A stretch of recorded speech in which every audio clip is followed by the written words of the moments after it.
주는 그리스도시요 살아계신 하나님의 아들이십니다. 하나님 감사합니다.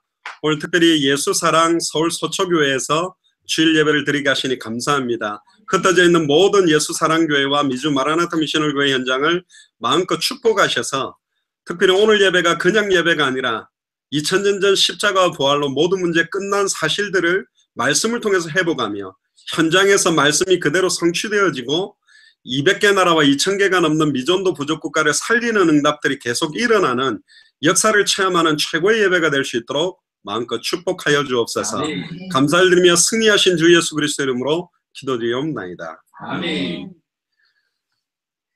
예, 오늘은 우리 예수사랑 서울 서초교회에서 함께 하나님께 예배드리게 해주셔서 하나님께 감사를 드립니다. 오늘 제목이 참 선지자 되신 예수라는 제목으로 하나님의 말씀을 나누겠습니다. 여기가 변호사 사무실인데요. 지금 많은 가정들이 파괴되고 있고 이혼 소송 관련된 변호사님들이 돈을 많이 번다고 한답니다. 굉장히 안타까운 사실이죠. 특별히 지금 이 수많은 가정들이 깨어지는 이유도 사실은 창세기 3장에 보면 아담과 하와 부부 가정에 중요한 하나님의 말씀이 희미해지면서 가정이 깨어지기 시작했고 가인이 아벨을 죽이게 되는 후손 문제도 터진 것처럼 너무너무 안타까운 사건입니다. 제가 인터넷 기사를 하나 보니까 부부가 이미 마음속으로 이혼했다는 증거 6가지가 있답니다. 한번 확인해 보시기를 바랍니다. 살고 계신데 이미 이혼한 상태로 살고 있는 가정이 많다고 그러는데 이걸 보고 감정적 이혼이라고 그러는데요. 감정적 단절이죠.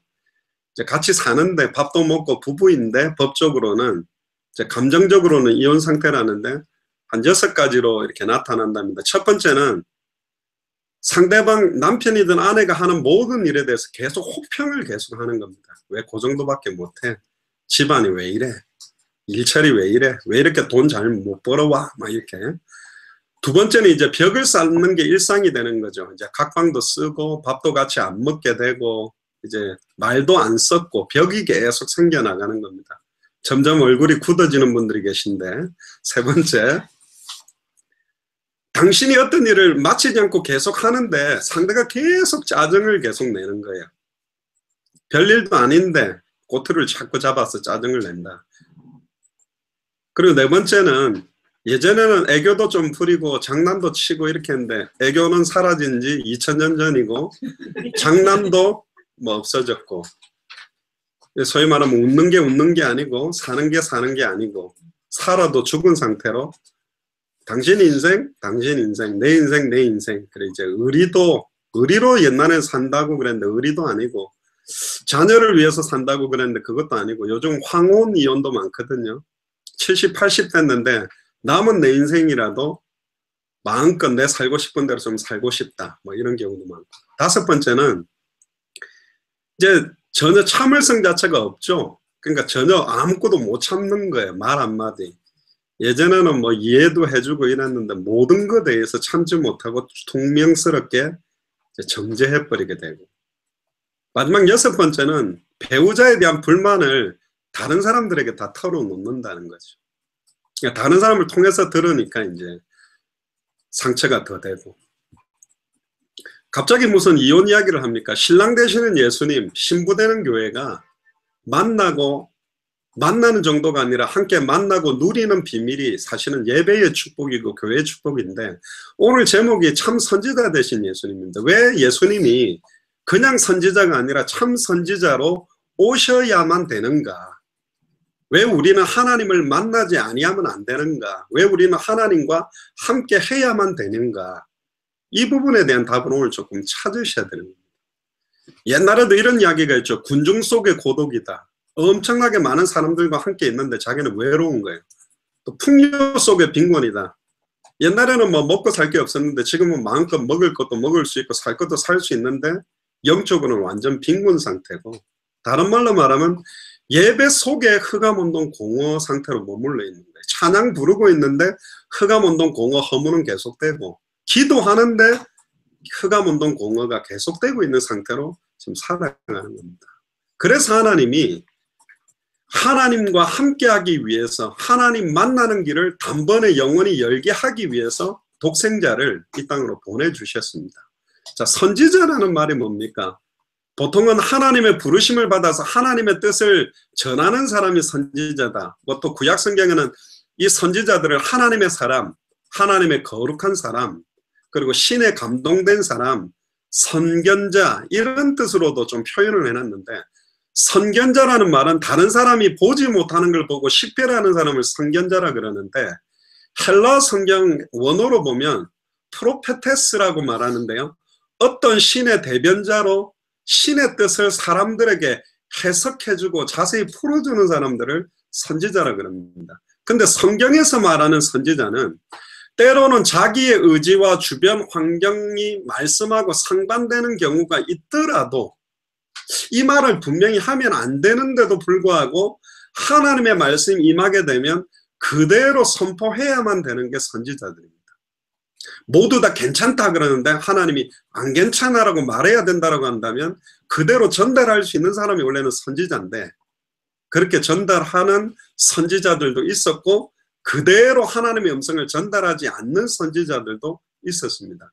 그래서 예전부터 선지자들은 사람들로부터 굉장한 미움과 환난을 받게 되는 경우도 굉장히 많이 있었습니다. 히브리어로는 선지자라는 말을 나비라고 부르는데, 날아다니는 나비하고 똑같이 부르는데, 부름을 받았다, 말하도록 부르심을 받은 사람이다. 그래서 구약 성경의 선지자들 가운데 하나님으로부터 특별하게 부르심을 받은 자들이 굉장히 많이 있습니다. 근데 선지자는 제사장하고 다르게 세습되지 않습니다.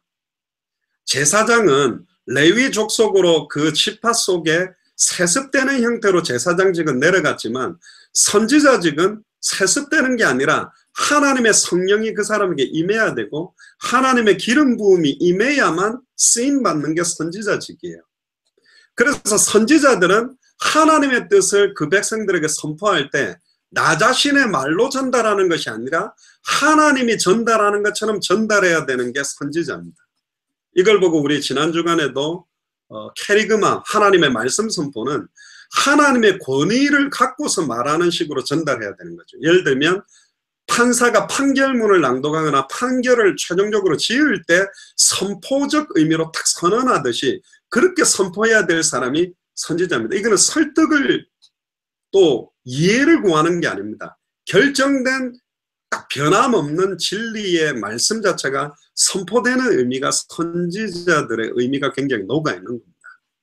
그런데 지금 수많은 선지자들이 특히 성전 중심으로 정치와 경제하고 결탁된 채로 여러 가지 영향력을 받게 되는 선지자들이 원래 하나님의 음성을 그대로 전달하지 않고 예루살렘은 안전하다, 우상숭배하고 있는 이스라엘 백성들이 축복을 받을 것이다, 부패와 종교적으로 얽매여서 외식하고 있는 상태도 축복이 계속 임할 거라고 전달하는 선지자들로 인해서 완전히 성전이 무너지게 되고 강단이 무너지게 되고, 그러다 보니까 진실한 하나님의 음성 그대로를 전달하는 사람들은 대부분 성전 중심 안에 있었던 선지자가 아니라 변방으로 쫓겨난 사람들이 사실은 예루살렘은 멸망할 것이다, 하나님의 진노가 임한 것이다, 이대로 가면은 안 된다라는 우상 숭배에 대해서 회개를 촉구하는 메시지들은 대부분 변방의 선지자들이 강력하게 전달한 것입니다.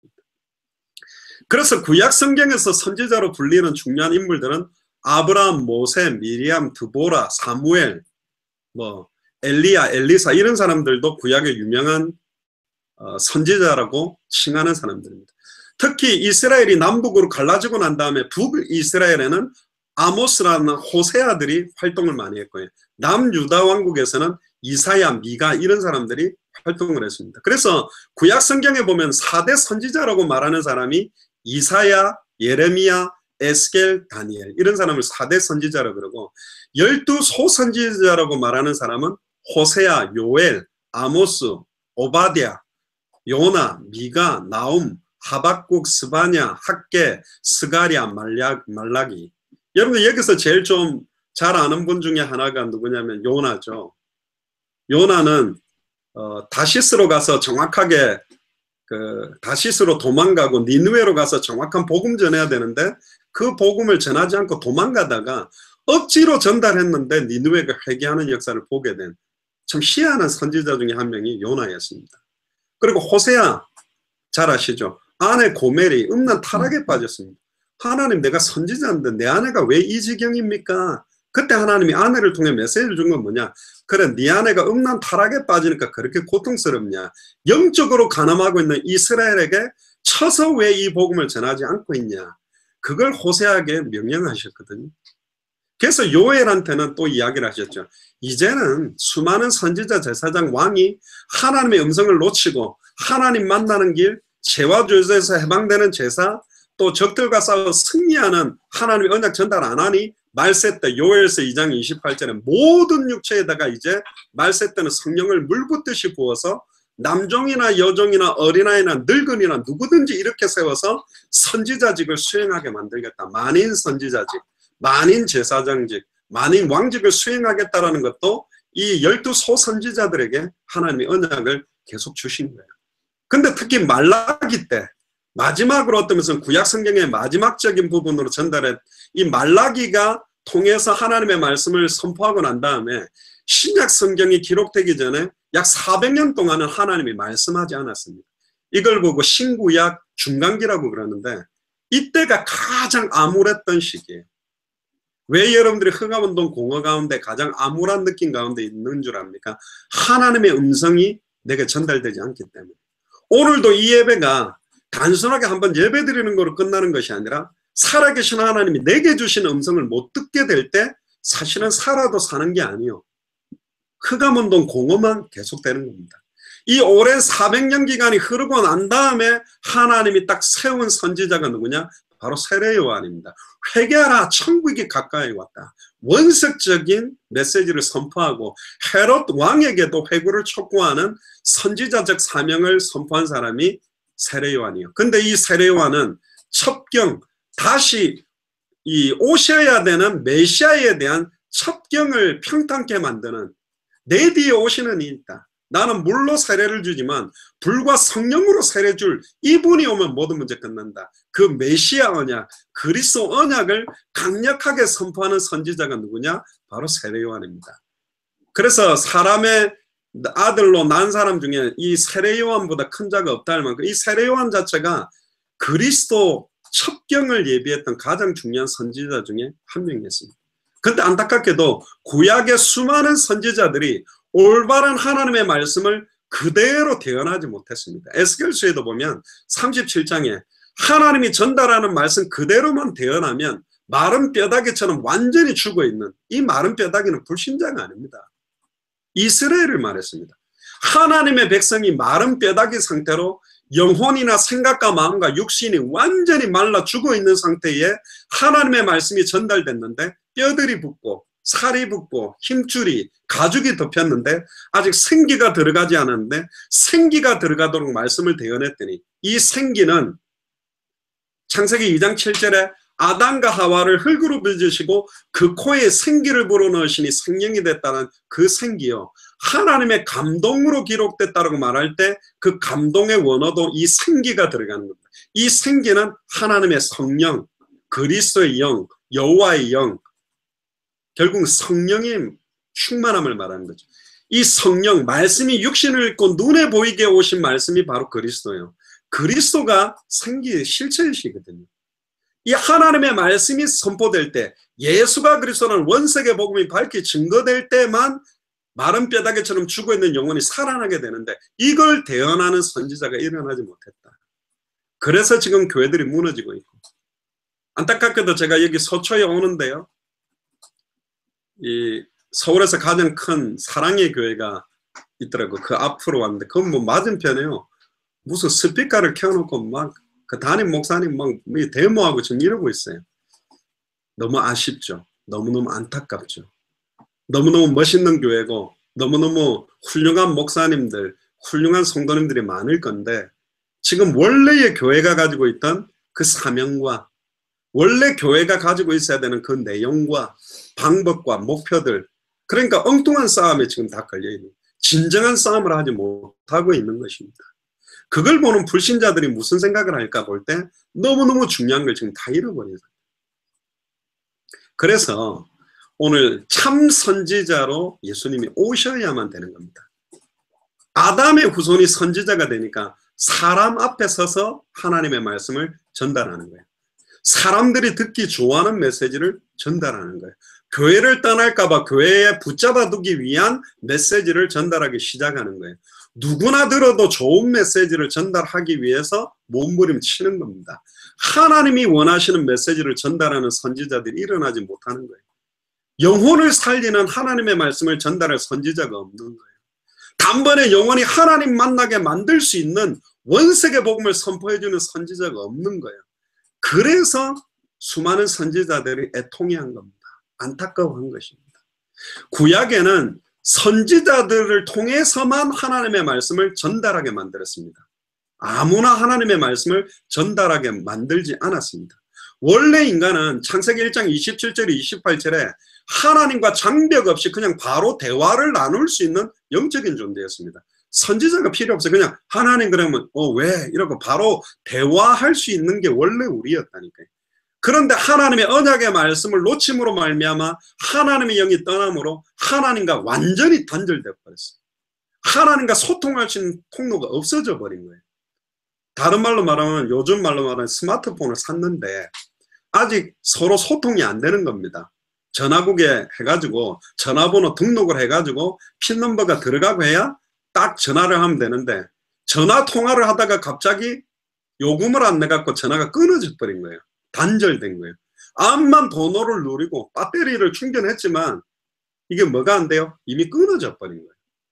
살아서 움직이고 있는데 밥 먹고 살아있는데 영적인 존재가 하나님의 형상이 파괴되므로 하나님과 소통할 수 있는 통로가 차단돼 버린 거예요. 그러니까 하나님과 대화할 수도 없고 만날 수도 없고 하나님의 뜻을 받을 수가 없는 거죠. 그러니까 너무너무 답답하니까 이스라엘 백성이 하나님 만나기를 원한다고 몸부림을 치니까 하나님이 출애굽기 20장 신명기 5장에 보면 직접 나타나셨어요. 말씀을 주시기 위해. 그때 막 우레와 번개와 나팔 소리와 산의 연기가 터지니까 이 이스라엘 백성들이 막 소스라치게 놀래가지고 지금으로 말하면 막 천둥벼락이 막 터져버리니까 깜짝 놀래가지고 아이고 이렇게 하나님 만나다가는 우리 말씀 듣다가 죽겠다 막 두려워서 벌벌벌 떱니다. 그러니까 백성들이 모세한테 이야기를 합니다. 우리가 너무 죄가 많고 범죄를 많이 해서 하나님이 나타나서 직접 말씀을 주려고 하니까 너무너무 두렵다. 이러다가 우리가 죽겠다. 그러니까 모세가 우리를 대표로 해서 하나님 앞에 나아가서 하나님 앞에 말씀을 받고 말씀 받은 걸 모세가 내려와서 우리한테 좀 말해달라. 그러면 우리가 그걸 하나님의 음성이라고 듣겠다. 그렇게 요청을 한 거예요. 그게 신명기 5장 27절에 나옵니다. 28절에 모세가 하나님 앞에 그렇게 하니까 하나님 이스라엘 백성이 하나님 나타나실 때에 막 우레와 번개와 나팔 소리와 산의 연기가 터지니까 너무 무서워합니다. 그래서 저한테 말씀을 해주시면 제가 이스라엘 백성들에게 전달하면 어떻겠습니까? 라니까 하나님이 들어보시고 신명기 5장 28절에 그렇게 해라. 그래서 최초의 선지자직이 탄생한 게 모세로부터 시작된 겁니다. 사실. 그때로부터 하나님은 모세를 통해 말씀을 전달함으로 이스라엘 백성들에게 하나님 만날 수 있는 말씀을 특별하게 지정한 사람들을 통해서 전달시켰습니다. 그리고 신명기 18장 15절에서 22절에 보니까 모세가 죽은 이후에 하나님은 이스라엘 가운데 선지자를 일으켜서 선지자를 중보를 해가지고 반드시 내 말씀을 전달하겠다. 그렇게 명령하셨어요. 그런데 아까도 말씀드렸지만 언약을 전달하는 구약의 선지자들이 불완전했어요. 하나님의 말씀을 올바르게 대언하는 선지자가 없는 거예요. 특히 성전과 왕궁 중심으로 중요한 권력과 위치를 가지고 있는 선지자들 가운데 거짓 선지자들이 생겨나기 시작한 거예요. 기득권 때문에 해야 할 말을 못하고 잘못된 걸 잘못했다고 말 못하고 우상숭배를 우상숭배라고 말을 못하고 왜 말을 못했을까? 우리나라로 쳐다봐도 됩니다. 신사참배 시대를 생각해 보세요. 신사참배 안 하면 죽이겠다는 거예요. 그러니까 목사님들이 회의를 한 거죠. 야, 신사참배는 국가 의식으로 하고 저래도 괜찮다. 이거 우상숭배 아니다. 합리화를 시키는 방법을 만들었습니다. 그래서 지금까지 친일파였던 계열에 있었던 많은 목회자들은 지금도 큰 땅과 큰 배경을 가지고 떵떵거리고 사실은 살고 있습니다. 그 당시에 이거 우상숭배라고 떳떳하게 선포하고 감옥에서 죽였던 주기철 목사님이나 손양원 목사님은 그 당시에는 정말 비참한 개죽음처럼 너무 안타까운 죽음처럼 보였고, 뭐 하려고 저렇게 고집불통이냐. 지금 대세를 인정하고 그냥 국가의식이다 하고 하면 교회 목회도 하게 하고 든든하게 배경받을 건데 니 뭐 잘났다고 그러냐. 네 가족들 생각해라. 주변에서 얼마나 회유를 하고 얼마나 설득을 했습니까? 그럼에도 해야 되는 메시지 그대로 선포한 분들이 주기철 목사님과 손장원 목사님입니다. 놀랍게도 평양노회에서 주기철 목사님의 목사직을 면직 처분을 법적으로 만들어버렸어요. 왜 그랬을까요? 그래야 일본 사람들 앞에 자기들의 어떤 결정들이 인정을 받게 되는 거예요. 참 안타깝죠. 결국은 손해와 이익 따라서 자기의 포지션과 자기 먹고 살아야 되는 것 때문에 결국은 하나님의 음성 그대로 전달하지 못하는 겁니다. 우리도 장담 못합니다. 목에 칼이 들어왔는데 생명을 걸고 이걸 전해야 된다 할 수 있겠냐 했을 때 그걸 전하는 선지자 한 명이 일어난다면 진짜로 거기에 성령이 역사하게 되는 거예요. 그러니까 구약의 선지자들은 자기가 살아있는 동안에 일시적으로 하나님의 말씀을 전달하고 제한적인 메시지를 전달하는 역할밖에 못했습니다. 구약에서는 모세를 능가하는 선지자들이 나온 적이 없어요. 심지어 모세 자신도 하나님의 영광을 가리는 역할을 하고 사실은 가나안 땅까지 들어가지 못하는 불완전한 선지자였습니다. 왜 모세가 가나안 땅으로 못 들어가는 불완전했을까요? 모세도 아담의 후손입니다. 여자의 후손이 아닙니다. 결국은 모세도 죄를 지은 존재고 죄를 짓는 자는 마귀를 꺾고 승리할 수 없는 선지자입니다. 그래서 죄 없이 동정녀 마리아 몸에 성령으로 잉태된 참 선지자. 아멘. 사단의 머리를 박살낼 수 있는 참 선지자. 한 번의 제사로 과거, 현재, 미래 모든 죄와 저주를 영원히 해방시킬 수 있는 참 선지자. 정말로 하나님을 만나게 만드는 참된 선지자가 와야만 이 문제가 끝나는 거죠. 왜 참 선지자가 필요합니까? 모든 인간은 하나님을 떠난 상태이기 때문에.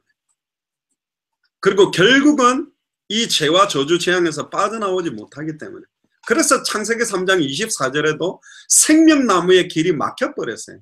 이 생명나무의 길을 열어줄 수 있는 에덴 동산 중앙에 선악을 알게 하는 나무와 생명나무의 실과 두 개가 있었는데 선악을 알게 하는 나무의 열매를 따먹고 난 다음에 정령 죽어야 되는 아담과 하와도 바로 생명나무의 실과를 따먹었으면 살 수 있다고 되어 있습니다. 그래서 아예 천사들을 통해 생명나무의 길을 막아버렸는데 그 생명나무의 길을 열 수 있는 참선지자. 그래서 계시록에 보면 천국의 생명나무에 대한 이야기가 나옵니다. 이 생명나무의 실체도 누구죠? 예수 그리스도입니다. 인생의 유일한 문제는 하나님과 단절돼서 떠나 있는 게 모든 문제의 시작입니다. 하나님과 단절된 채로 살아가는 거예요. 물고기가 물을 떠나서 살고 있는 거예요. 나무가 뿌리가 땅에 뽑혀서 살고 있는 거예요. 결국은 물고기는 죽습니다. 결국은 나무가 죽습니다. 살리는 빠른 방법은 하나밖에 없어요. 물고기는 물에 넣어야 돼요. 물고기를 뭐 좋은 차를 태워주고 침대에 눕혀준다고 해결되는 게 아닙니다. 나무 뿌리를 빨리 땅에다가 묻지 않으면 살릴 수가 없는 거죠. 그래서 사무엘상 12장 9절에 보니까 그들이 그 하나님 여호와를 잊어버렸다. 시편 9편 17절에도 악인이 음부로 돌아가며 하나님을 잊어버린 모든 열방이 그러하리로다. 시편 50편 22절에도 하나님을 잊어버린 너희여 이제 이를 생각하라. 그렇지 않으면 내가 너희를 찢으리니 건질 자가 없으리라. 그러니까 이 길을 잃어버린 사람들이 얼마나 고통스럽습니까? 예레미야 2장 13절을 보니까 내 백성이 두 가지 악을 행하였나니 곧 생수에 근원되는 나를 버린 것과 스스로 웅덩이를 판 것인데 그것은 물을 저축치 못할 터진 웅덩이다. 생수에 근원되는 하나님도 버려버렸고 만날 생각도 없고 스스로 먹고 살만한 웅덩이를 팠는데 그 웅덩이도 물을 저축하지 못하는 상태입니다. 오늘 저희들이 한 10시쯤에 여기 도착했는데요. 입구가 잠겨버린 거예요. 잠긴 게 원래 잠겨 있는데 박현아 권사님이 정문 열쇠를 못 갖고 오셨어요. 그래가지고 이제 안절부절 막 담을 뛰어 넘어가야 되느냐 또 어떻게 해야 되느냐 막 이렇게 하고 있는데요. 한 10분 정도가 흘렀는데 이상하게 빼짝 말한 20대 중반 여자분 한 분이 딱 오더니 안에 들어가시게요 그러더라고요. 아, 예, 그랬더니 갑자기 열쇠를 꺼내더니 정문 확 열고 휙 올라가 버렸어요. 우리는 오, 천사다. 이게 지금 닫힌 문을 단번에 열어버렸어요. 이거 119 부르자. 열쇠집 지금 주일날 아침에 이거 지금 열쇠집도 없고, 이거 또 갔다 오기에는 지금 예배 시간 못 맞추고 이거 어떻게 해야 되느냐. 특히 또 박현아 권사님은 또 예전에 모임을 했었던 어떤 카페에서 예배할 수 있도록 막 찾기도 하는데요. 이 천국 열쇠처럼 정문을 자기는 그냥 살짝 열고 갔는데 우리는 완전 응답이죠. 이게 뭔 일이야? 이게 하나님 얘기 뭐지 하는데, 하나님 만나는 길이 아니라 변호사 사무실 들어가는 길을 이 사람 완전 열었어요. 그 조그마한 세부치인데 그냥 살짝 톡하니까 그냥 열려버렸거든요. 이걸 뭐 문짝 잡고 아무리 흔들어 뭔들 열쇠 없이는 못 여는 건데, 닫힌 문을 완전히 열 수 있는, 하나님과 인간 사이가 단절됐는데 이게 열려야 되는데, 예레미야 2장 19절에 보면 네 악이 너를 징계하였고 네 패역이 너를 책할 것이다. 그런즉 네 하나님 여호와를 버림과 네 속에 나를 경외함이 없는 것이 악이요 고통인 줄 알아라. 여호와를 버린 적이 있습니까? 여러분들 속에 여호와를 경외함이 없습니까? 하나님의 말씀입니다. 말씀을 버려버린 거예요. 선포된 말씀을 붙들지 않는 거예요. 그리고 내 생각, 내 기준, 내 판단으로 몸부림치는 거예요. 나를 경외함이 없다. 말씀이 분명히 살아서 나의 혼령 관절골수 생각과 마음을 찔러 쪼개고 이걸 듣는 사람들의 영혼과 생각과 마음을 찔러 쪼개서 살린다라는 두렵고 떨리는 경외함이 없는 거예요. 그래서 강단이 다 무너져 버린 겁니다. 세계교회의 문제가 뭐냐? 일단 목사 자체가 목사의 권위, 하나님의 말씀을 선포한다라는 종의 자세를 다 잃어버렸고, 선포되는 내용 자체가 66권 성경 자체가 말하고 있는 복음이 선포되지 못하게 되면서 목사도 무너지고, 목사가 무너지니 중직자들과 교회 성도들과 교회 전체가 지금 무너지는 거예요. 교회가 무너지니까 그 주변 일대의 지역의 흑암운동 공원은 더 짙게 역사하고 우상, 이단, 사이비 세력들이 역사하게 돼 있는 거겠죠. 하나님을 만나도 되고 안 만나도 되고가 아닙니다. 창세기 6장 3절에 보니까 여호와께서 가라사대 나의 신이 영원히 사람과 함께하지 아니하리니 그들이 육체가 됩니다.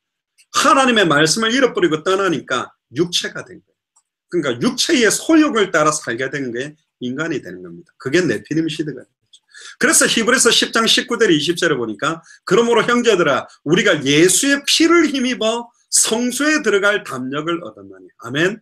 유월절 어린 양의 피를 볼 때 넘어가는 것이지, 그 어린 양의 피를 바른 안에 있는 우리의 연약함, 우리의 부족함을 보지 않습니다. 그 피를 볼 때에 내가 너를 넘어가리라.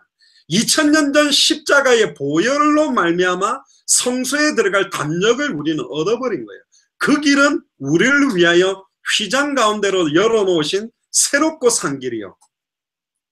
휘장은 곧 저의 육체니라. 그래서 오늘 읽었던 본문에 예수께서 가라사대 내가 곧 길이요 진리요 생명이니 나로 말미암지 않고는 아버지께로 올 자가 없다. 사도행전 4장 12절에 천하 인간의 구원 얻을 다른 이름은 없도록 유일하고 단번에 영원히 하나님 만나는 길을 여신 참 선지자가 예수님입니다. 아멘. 마태복음 27장 50절에서 53절에 보니까 이에 성소 휘장이 위에서 아래로 찢어져 둘이 됐어요. 예수님이 죽으실 때. 마가복음 15장 37절에도 이에 성소 휘장이 위로부터 아래까지 찢어져 둘이 됩니다. 누가복음에도 보면요. 23장 44절에서 46절에도 보면 이에 성소 휘장이 위에서 아래로 완전히 찢어졌다. 왜 이걸 완전히 찢으셨습니까? 여러분들 언약이라는 말은 히브리어로 베리트라고 말합니다. 가르다라는 뜻입니다. 그래서 언약을 맺을 때 항상 가르는 일이 있습니다. 동물을 반 쪼개는 일입니다. 짐승을 반을 쪼개어서 놓으면 피가 흘리게 되고 쪼개놓은 그 짐승 사이를 계약자들이 왔다 갔다 하면서 계약 체결을 합니다. 네가 이 계약을 어긴다면 이 짐승을 쪼개놓은 것처럼 너희 몸도 가를 나서 죽일 것이다. 생명을 건 언약으로. 그래서 이 쪼개다는 의미가 굉장히 있습니다. 홍해를 반으로 가른 이유도 있고요. 어떤 면에서는 요단을 가른 이유도 있습니다. 전부 이 쪼개다는 의미고, 그 가를 때 반드시 거기는 피 언약이 거기에 있는 것입니다. 그래서 아브라함이 제사를 지낼 때 소나 양이나 염소는 갈랐는데 새를 쪼개지 아니하므로 뜬금없이 네 후손이 이방인에서 430년 동안 객이 된다는, 피 언약 조그마한 것 하나 어겨버리고 놓친 것 때문에 후손이 망해요. 그 새는 누가 드리는 제물로 많이 사용했냐면 이방인들이 많이 바쳤거든요. 단 이방인에 대한 언약도 희미해져 버린 거예요. 그래서 이 쪼개다 가르다라는 의미가 너무너무 중요하고, 성소 휘장이 둘로 갈라진 것 또한 이게 연결되어졌고, 반석을 갈라서 물이 나오게 한 것도 모든 것들이 연결되어진 것이죠. 그러면 이 휘장이 뭐냐? 히브리서 10장 20절에 보면 그 길은 우리를 위하여 휘장 가운데로 열어놓으신 새롭고 산 길이요 휘장은 곧 저의 육체다. 성막 안에는 지성소와 성소가 있습니다. 성소는 거룩한 장소죠. 지성소는 지극히 거룩한 장소입니다. 하나님을 만나는 장소가 지성소거든요. 거기는 대제사장 1년에 한 번 자기 피값을 뿌리고 하나님을 만나기 위해서 들어가는 장소입니다. 특별한 대제사장만 들어갈 수 있는데 그거를 위에서 아래로 찢어버리면서 이제 누구든지 주의 이름을 부르면 하나님 만날 수 있는 길을 열어놓으신 거예요. 할렐루야. 제사장 필요 없이 누구든지 주의 이름 부르면 하나님 만나는 길을 열기 위해서 자기 몸을 찢으신 겁니다. 베드로전서 3장 18절에 보면 그리스도께서도 한 번 죄를 위하여 죽으시어 의인으로서 불의한 자를 대신하셨으니 이는 우리를 하나님 앞으로 인도하려 하십니다. 하나님으로 인도하기 위해서. 그래서 신명기 5장 22절에서 23절에 보니까 특히 24절에 우리 하나님 여호와께서 그 영광과 위엄을 우리에게 보이심에 불 가운데서 나오신 음성을 우리가 들었고 하나님이 사람과 말씀하시되 그 사람이 생존하는 것을 오늘날 우리가 보았나이다. 하나님하고 대화해서 생존할 자가 없는데 이제는 하나님께서 이 신명기 5장의 언약을 통해서 단번에 영원히 하나님을 만나고 하나님과 대화할 수 있는 그런 길을 열으시는 거죠. 그래서 25절에 이제 우리가 죽을 까닭에 무엇입니까? 이 큰 불이 우리를 삼킬 것이요 우리가 우리 하나님 여호와의 음성을 다시 들으면 죽을 것이라. 옛날에는 하나님을 곧바로 대면하면 죽고 하나님 만나면 죽는 것입니다. 왜? 우리는 죄인이기 때문에. 그런데 하나님이 모세를 통해 단번에 영원히 하나님 만나는 길을 우리에게 열어주신 겁니다. 그래서 요한복음 12장 49절에 보면 예수님이 이렇게 말했습니다. 내가 내 자의로 말하는 것이 아니요 나를 보내신 아버지께서 나의 말할 것과 이룰 것을 신이 명령하여 주셨으니 50절에 나는 그의 명령이 영생인 줄 아노라. 그러므로 나의 이르는 것은 내 아버지께서 내게 말씀하신 그대로 이루노라. 예수님 자신도 예수님 자신대로 말하는 게 아니라 그랬습니다. 내 아버지께서 내게 말씀하신 그대로 이루노라. 하나님께서 매주 강단을 통해 주신 말씀 그대로를 정확하게 선포할 수 있는 선지자직을 감당하는 사람이 한 명만 나온다면 에스겔 47장의 응답이 일어납니다.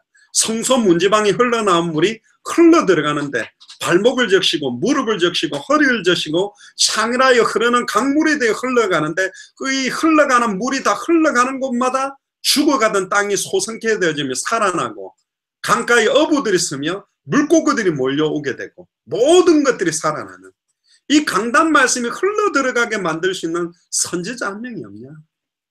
그런 목사 한 명이 없냐? 그런 장로님 한 명이 없냐? 그런 권사님, 그런 집사님, 그런 성도님, 그런 우리 후대 한 명이 없냐?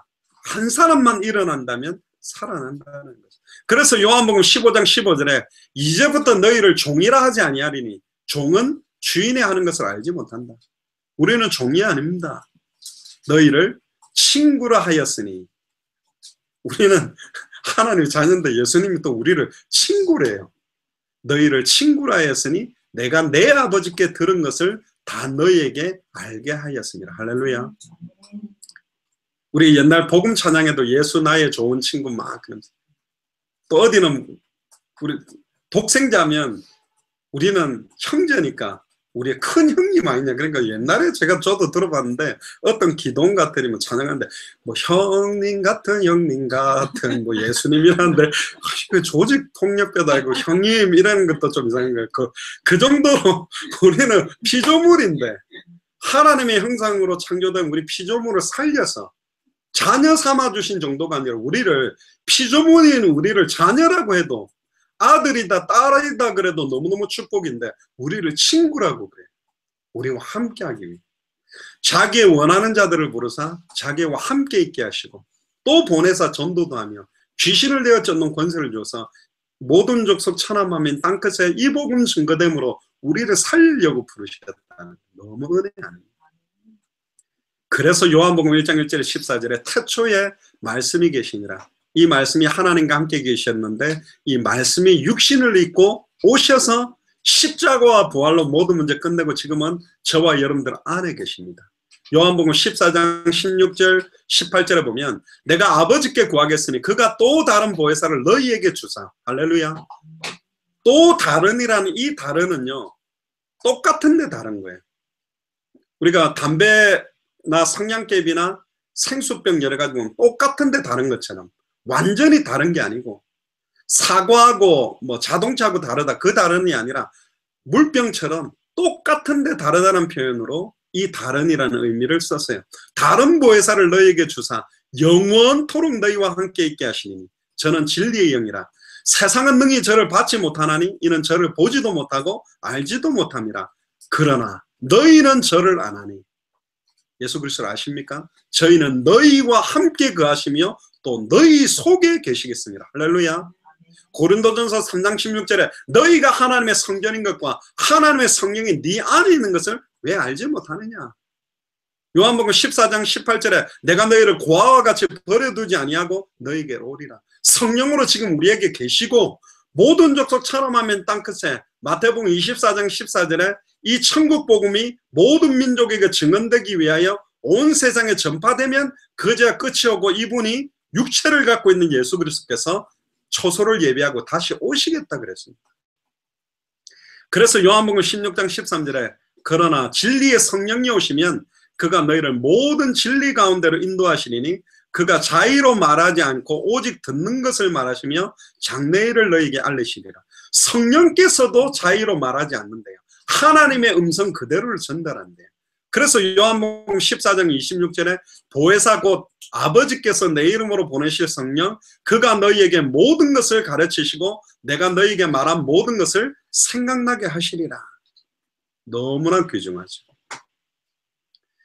예수 그리스도는 단순히 하나님의 말씀을 받아서 일시적으로 그 백성에게 하나님의 말씀을 전달하는 분이 아닙니다. 직접 말씀이신 하나님이 육체를 입고 이 땅에 오신 분이 예수 그리스도입니다. 그래서 십자가에서 성소 휘장이 찢어지듯이 자기 몸을 찢으사 저와 여러분들이 단번에 영원히 하나님을 만날 수 있는 새롭고 산 길을 완전히 여신 분이 예수 그리스도입니다. 특히 요한일서 2장 27절에 보면 너희는 주께 받은 바 기름 부음이 너희 안에 거하나니 아무도 너희를 가르칠 필요가 없고 한 번 기름 부음이 임하게 되면 한 번 하나님을 만나게 되면 아무도 너희를 가르칠 필요가 없고 이거는 뭐 목사님이나 사역자들이나 교사들이 양육을 안 받겠다 이 말이 아니라 한 번 기름 부음 받음이 영원하고 완전하다는 거죠. 아무도 너희를 가르칠 필요가 없고 오직 그 기름 부음이 모든 것을 너희에게 가르치며 또 참되고 거짓이 없으니 너희를 가르치신 그대로 주 안에 거하라. 그래서 하나님을 단번에 영원히 만나도록 만드는 참 선지자로 오신 분이 예수 그리스도. 하나님을 만난 사람들의 고백은 좀 달랐습니다. 초대교회 사람들은 나는 더 받을 거, 더 필요한 거 없다. 그래서 그들은 핍박, 시험, 환난도 감사로 여겼고 감사할 수 없는 상황에 감사했고 찬양할 수 없는 상황에서 찬양했고 기도할 수 없는 상황에 기도할 수 있었습니다. 왜? 갈라디아서 2장 20절에 내가 그리스도와 함께 십자가에 못 박혔나니 그런즉 이제는 내가 산 것이 아니요 오직 내 안에 그리스도가 살고 있기 때문에 내가 육체 가운데 사는 이유는 뭐냐? 내가 오늘도 2016년 오늘 주일 예배 드리고 밥 먹고 사는 이유는 뭐냐? 나를 사랑하사 나를 위하여 자기 몸을 버리신 하나님의 아들을 믿는 믿음 안에 살기 위해서. 그래서 고린도후서 5장 15절에 21절에 다시는 저희 자신을 위하여 살지 않고 오직 저희를 대신하여 죽었다가 다시 사신 자를 위하여 살게 하려고 예수님이 십자가 지신 거예요. 특히 시편 23편 1절 5절을 보면 이 하나님을 만났던 다윗은 가장 고통스러운 말년에 뭐라고 고백하냐면 여호와는 나의 목자시니 내가 부족함이 없다.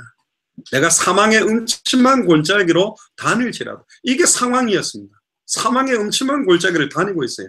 그런데 해를 두려워하지 않을 것은 주께서 나와 함께 하시니라. 주의 지팡이와 막대기가 나를 안위하시나이다. 주께서 내 원수의 목전에서 내게 상을 베푸시고 이 말이 뭐냐면 옛날에 전쟁터에서 싸워서 이기면 그 나라 왕이나 대표자들을 딱 무릎 꿇혀놓고 그 앞에요 음식 차려놓고 보란 듯이 먹는 것입니다. 우리를 비방하고 손가락질했던 사단 마귀 귀신의 세력뿐만 아니라 우상 숭배자 불신자 저주 가운데 있던 모든 사람 앞에 우리에게 상을 베푸시겠다고 그랬습니다. 나의 평생의 선하심과 인자하심이 정녕 나를 따르리니 내가 여호와의 집에 영원히 거하리라. 이 따르리니라는 원어를 보면 추적해서 따라온다고 되어 있습니다. 유도탄 미사일 아세요? 막 비행기가 움직이는 대로 그 궤도 그대로 따라가서 결국 맞추듯이 우리의 연약함을 우리의 부족함과 관계없이 하나님의 그 평생의 선하심과 인자하심과 축복과 세상에 줄 수 없는 평안과 기쁨이 우리에게 계속 임하게 된다는 거예요. 완전한 축복이죠. 그래서 빌립보서 3장에도 보면 자기는 무엇이든지 사도 바울이 말했습니다. 내게 유익하는 것을 그리스도를 위하여 나는 해로 여긴다.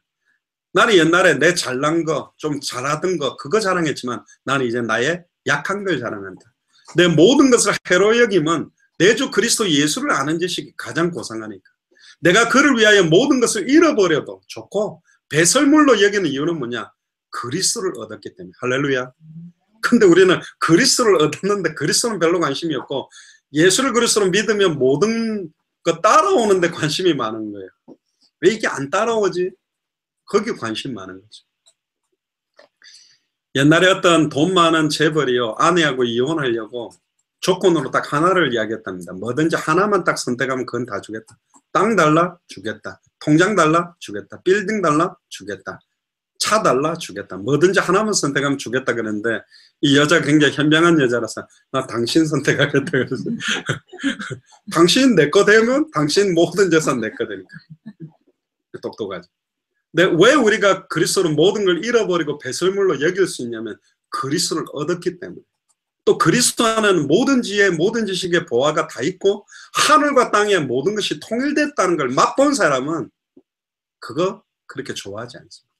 또 우리의 목표는 오직 그리스도께 붙잡힌 바 된 그것, 하늘의 상급, 위에서 부르신 부름의 상을 향해 가기 때문에 이 땅에 있는 것에 그렇게 연연하거나 묶여있지 않는 거죠.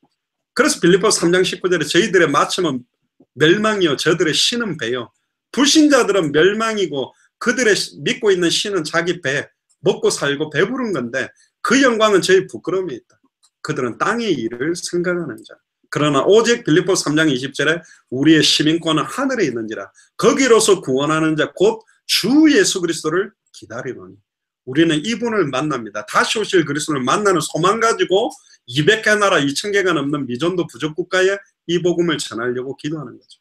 그래서 빌립보서 4장 11절에 13절에 보면 나는 어떤 형편에든지 자족하기를 배웠다. 나는 비천에 처할 줄도 알고 풍부에 처할 줄도 안다. 모든 일에 배부르고 배고픔과 풍부와 궁핍에도 일체의 비결을 배웠다. 나는 돈이 하나도 없어도 그리스도 때문에 모든가 할 수 있고 돈이 아무리 많아도 그거 자랑하지 않겠다. 내게 능력 주시는 자 안에서 내가 모든 것 할 수 있다. 그래서 우리는 겉으로 보기에는 아무것도 없는 자 같으나 모든 걸 가진 자입니다. 근데 이 복음의 내용이 없으면 모든 걸 가진 것 같은데 하늘 보면 아무것도 없는 자, 이 사람들이 불신자잖아요. 단 한 번밖에 없는 생애에 우리는 알파요 오메가요 처음이요 나중이요 시작과 마침이 되시는 그 그리스도가 지금 우리 안에 성령으로 함께 계십니다. 그래서 하나님을 만났다는 말은 임마누엘입니다. 하나님이 우리와 함께 계십니다. 이제 함께 계신 이분을 누리는 최고의 방법이 예배요, 찬양이요, 기도요, 전도요, 당대 생활 완성이요. 이것 때문에 오늘 선포된 이 말씀 놓치지 말고 어떤 상황 현실 속에서도 이 말씀 붙들고 하나님을 만나고 누리고 영적으로 싸우고 승리하는 그런 최고의 한 주간이 되기를 주의 이름으로 축복합니다. 기도하겠습니다. 주는 그리스도시여 살아계신 하나님의 아들이십니다. 하나님 감사합니다. 참 선지자 되신 예수님이 성령으로 지금 우리 안에 계시며 예수가 그리스도 되심을 밝히 증언할 수 있는 참 선지자직을 저희들에게 위임하심을 찬양합니다. 사도행전 4장 20절에 초대교회 사람들은 보고 들은 것을 말하지 않고는 견딜 수 없는 증인이었던 것처럼 단 한 번밖에 없는 생애에 나의 달려갈 길과 주 예수께 받은 사명, 이 은혜의 복음 증가하는 일을 마치려 하면은 나의 생명을 걸어도 후회함이 없는 하루하루를 살아갈 수 있도록 저희들을 마음껏 축복하시며 보고 들은 것을 말하지 않고는 견딜 수 없는 참된 평안과 감사와 감격이 이번 한 주간 말씀을 통해서 넘쳐날 수 있도록 어떠한 핍박, 시험, 환란 속에서 세상에 줄 수 없는 평안과 기쁨을 누리며 완전히 예비된 영혼들을 살려내며 합당한 자, 평안을 받을 자, 옥토들을 찾아 세우는 이 일이 지속될 수 있도록 축복하여 주옵소서. 아멘. 감사를 드리며 승리하신 주 예수 그리스도 이름으로 기도드리옵나이다. 아멘. 계세요? 예, 잠시 나갔다 들어오시죠.